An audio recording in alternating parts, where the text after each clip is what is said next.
जय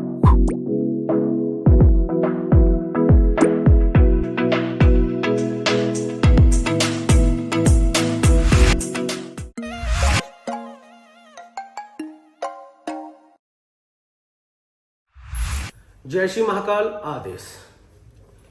शिव शक्ति धाम में शिव शक्ति साधना केंद्र में आप सभी लोगों का स्वागत है। और चलिए आज हम अपने पुराने शिष्यों के लिए वीडियो लेके आए हैं कि जो हमारे जितने पुराने शिष्य हैं और गुरु पूर्णिमा पे वो आना चाहते हैं, तो कोई शुल्क पुराने शिष्यों के लिए हमारे आश्रम में कोई शुल्क नहीं होता है। जो एक बार दीक्षा यहाँ से ले ली और शिव शक्ति धाम से जो व्यक्ति एक बार जुड़ गया, तो हम अपने पुराने शिष्यों से कोई भी चार्ज नहीं लेते हैं। वो उनकी मन है, इच्छा है कि वो अपनी इच्छा से यहाँ पे क्या आश्रम के लिए क्या दान करें। केवल उनसे फिर दान मात्र लिया जाता है, वो भी उनकी इच्छा अनुसार।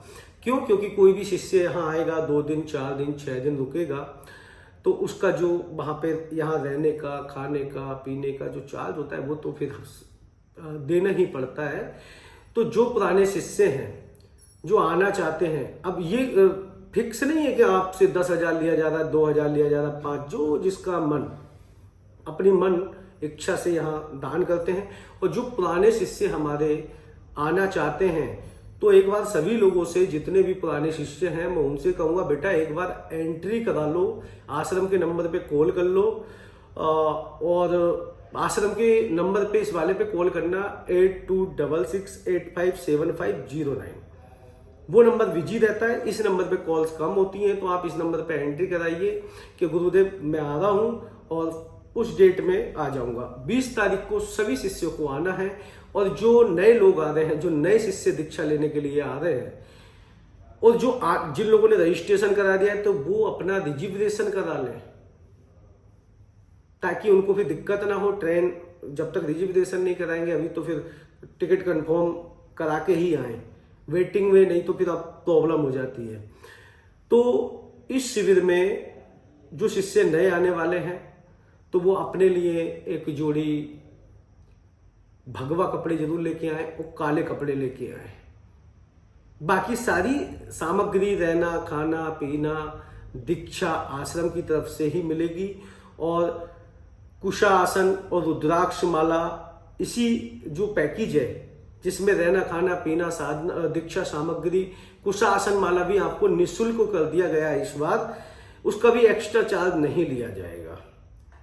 तो ज्यादा से ज्यादा हमारी कोशिश ये है कि लोगों को ज्यादा से ज्यादा सनातन से जोड़ा जाए। आध्यात्मिक क्षेत्र में अगर जो लोग आना चाहते हैं, जिनकी रुचि है, तो 1 टाइम ही आपको फीस जमा करनी है। एक ही बार दीक्षा के समय आपको फीस जमा करनी होती है, बाकी कोई चार्ज नहीं लिया जाता है।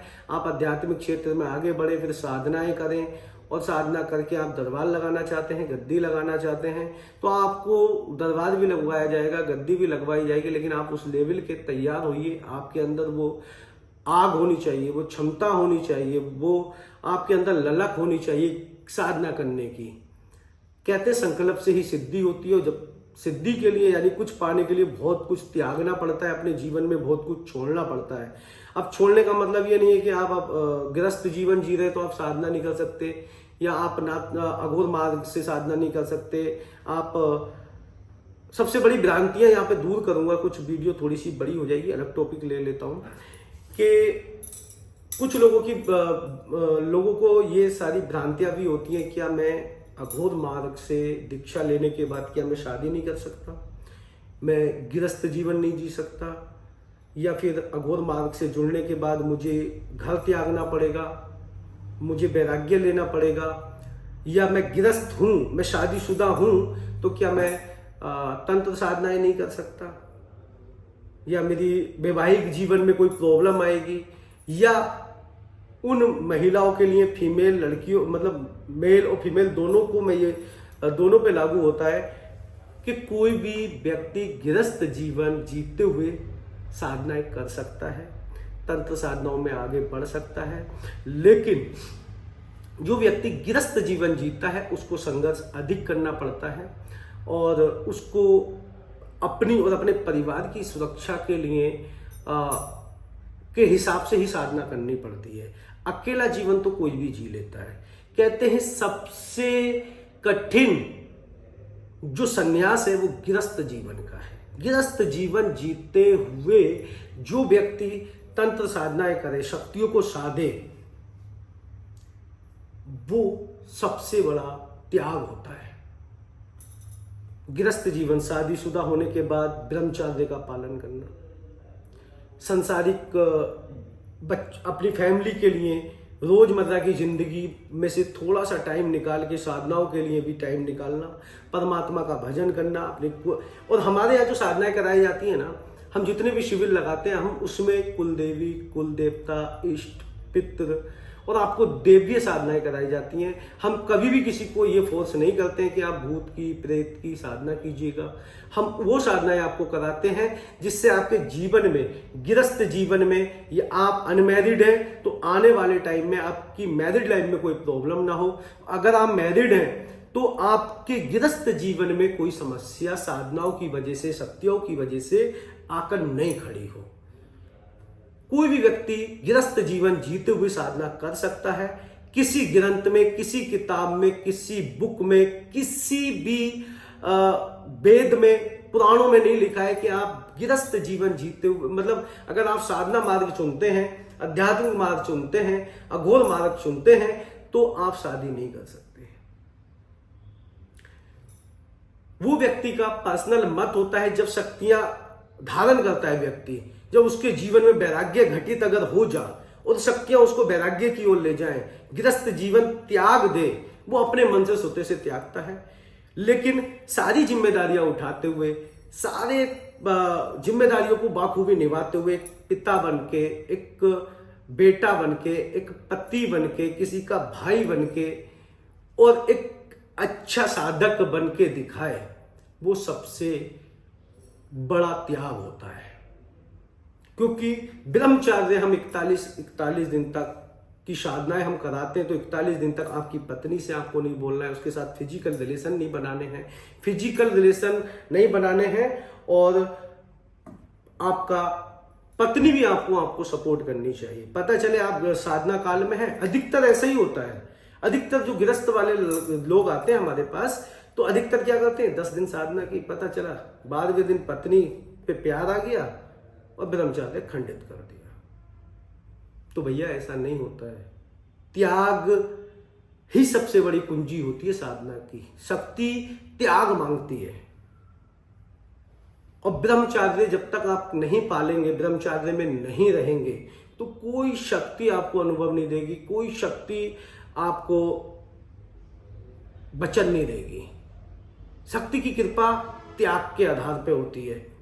शक्तियां खुद आपका ब्रह्मचर्य खंडित करने की कोशिश करती हैं और व्यक्ति उसमें भटक जाता है, फिर वो साधना में सफल नहीं हो पाता है। इसीलिए गुरु का होना जरूरी होता है, क्योंकि गुरु आपको इन सारी चीजों से पहले ही अवगत करा देता है कि आपके जीवन में ये समस्या आएंगी, तो इन समस्याओं से लड़ने के लिए हमें क्या करना चाहिए। तो जितने भी शिष्य हैं, ये तो हो गया कि कोई भी व्यक्ति, कोई भी मेल फीमेल किसी भी मार्ग में जाके, जरूरी नहीं है कि आप नाथ संप्रदाय से जुड़े, अघोर मार्ग से जुड़े तो आपको साधु बनना पड़ेगा, आपको भिक्षा मांगनी पड़ेगी, आपको शमशान में रहना पड़ेगा। किसने बोल दिया? आपका खुद का मत है। आप गृहस्थ जीवन जीते हुए सारे सुख त्यागने के बाद आप साधना मार्ग में आगे बढ़े। सभी जितने सिद्ध ऋषि मुनि साधु संत महात्मा हैं, यहां तक कि सबसे बड़े अघोरी हमारे महादेव, वो गृहस्थ नहीं है क्या? जितने हमारे ऋषि हैं, महर्षि वाल्मीकि गृहस्थ थे। आपके वेद और बहुत सारे हैं, ऋषि कश्यप जी जो थे वो भी गृहस्थ थे। ऐसे कितने ऋषि मुनि रहे हैं जो सब गृहस्थ थे, और गृहस्थ जीवन जीते हुए, इन सारी जिम्मेदारियों को निभाते हुए साधना मार्ग में आगे बढ़े, तो व्यक्ति को बड़ी जल्दी सफलता मिलती है। और सफलता मिलने के साथ साथ अपना वैवाहिक जीवन भी सुखमय बना सकता है। और ना ही, कहने का मतलब है, गृहस्थ अगर जीवन जी रहे हैं तो कोई समस्या साधना से आपके जीवन में नहीं घटित होगी। अगर आप अनमैरिड है तो आपकी, ऐसा नहीं कि साधना करने के बाद आपकी शादी बंधन हो जाएगा, शक्तियां शादी नहीं करने देंगी। कुछ शक्तियां होती हैं जो तामसिक बुरी होती हैं, जैसे कि आप यक्षिणी करेंगे तो आपके जीवन में समस्या आएगी, आप अप्सरा साधना करेंगे तो आपके जीवन में समस्या आएगी, आप कल्पसायनी साधना करेंगे तो आपके जीवन में समस्या उत्पन्न होगी, कोई प्रेत योनि की साधना करेंगे तो आपके जीवन में समस्या उत्पन्न होगी। क्यों? क्योंकि ये जितनी शक्तियां होती हैं ये पत्नी रूप में, प्रेमिका रूप में सिद्ध होती हैं और ये अन्य किसी स्त्री को बर्दाश्त नहीं करती हैं। चाहे वो आपके अगर माँ रूप में सिद्ध हुई तो आपकी माँ को प्रॉब्लम होने लगेगी, आपकी माँ मर जाएंगी। आपने बहन रूप में सिद्ध की तो बहन को प्रॉब्लम होने लगेगी। वो किसी भी रूप में आप उसको सिद्ध करते हैं तो वो एक्स्ट्रा कोई भी आपके जीवन में एक्स्ट्रा ऐसा रिश्ता नहीं रहने देगी जो जिस रिश्ते से आपने उसको सिद्ध किया है, वचनबद्ध किया है। ठीक है, तो बड़ी ही साधना मार्ग जो है ना, प्रभु की कृपा का मार्ग है, परमात्मा की कृपा का मार्ग है। ये हमें उन्नति की ओर लेके जाता है, हम लोगों का कल्याण करें। मान लीजिए कोई परेशान है और आपने कुछ पढ़ के दे दिया, गुरु मंत्र से ही कल्याण हो गया, सामने वाला ठीक हो गया, वो कितनी दुआएं देगा। तो कुछ भ्रांतियां जो लोगों ने फैला रखी हैं कि साहब आपने साधना कर ली तो आप शादी नहीं करेंगे, आप ये नहीं करेंगे, वो नहीं करेंगे। अरे भाई ऐसी साधना ही क्यों करनी है जिससे हमारे गृहस्थ जीवन में प्रॉब्लम हो? सभी गृहस्थ होते हैं। अब बिना माँ बाप के कोई भी अगर कोई कितने बड़े साधु संत महात्मा हो गए तो वो क्या बिना माँ बाप के पैदा हो गए थे क्या? उनके माँ बाप भी तो गृहस्थ थे, वो भी तो किसी घर से निकल के आए हैं। अब आगे चल के क्या हो किसने जाना है कि भविष्य में क्या हो सकता है आपका मन इन सारी चीजों से, गृहस्थ जीवन से उब जाए, आपके अंदर वैराग्य घटित हो जाए, आप सीधा परमात्मा के मार्ग पे चलें, आप सीधा प्रभु की शरण में चले जाएं। ये सारी चीजें तो बात की हैं। तो कोई भी व्यक्ति किसी भी मार्ग से दीक्षा ले सकता है, साधना कर सकता है।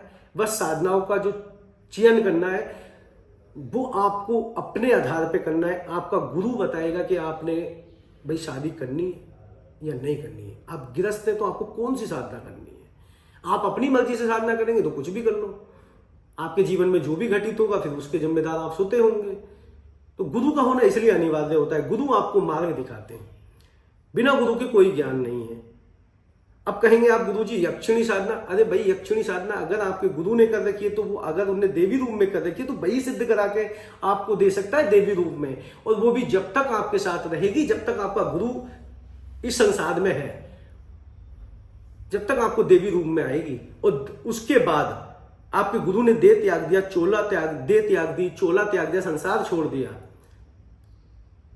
परमात्मा को प्यारे हो गए, तो वो अपना उग्र रूप दिखा देगी। वो फिर प्रेमी मां रूप में नहीं आएगी, फिर वो पत्नी रूप में तब्दील हो जाएगी। फिर आपकी ऐसी लंका लगाएगी कि आप सोच नहीं सकते। तो भैया ऐसी साधना ना करें, और करें तो फिर सांसारिक सुख भोगना भूल जाइए। फिर तो शक्तियों का मजा लीजिए, शक्तियां ही हर सुख से संपन्न करेंगी फिर आपको।